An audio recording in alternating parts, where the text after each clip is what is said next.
You'll face Tokugawa Yoshinobu near the very end of Nioh 3.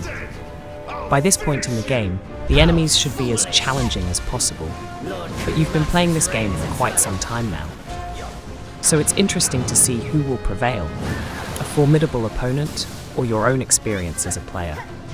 Let's take a look at this battle between Tokugawa Yoshinobu and my ninja, who has already endured many difficult trials. So first off, I should mention that giant fish don't scare me.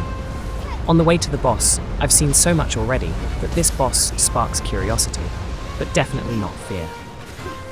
This is my first attempt to defeat the boss, so I'm paying close attention to the attacks the boss uses.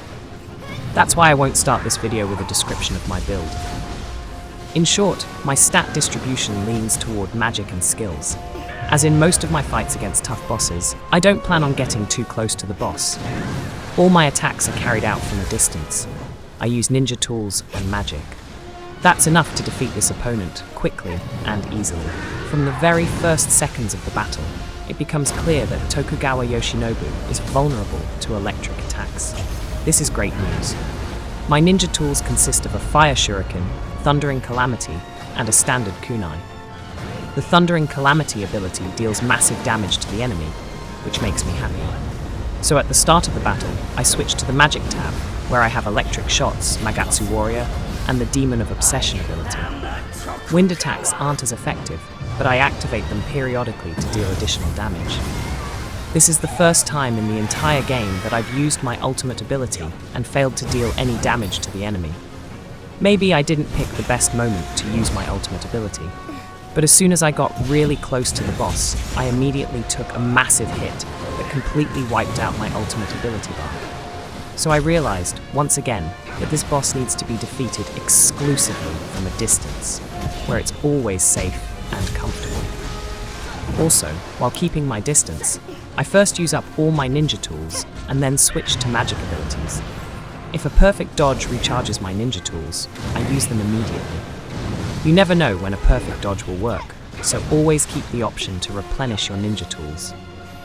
In this battle, there's absolutely no need to get close to the boss.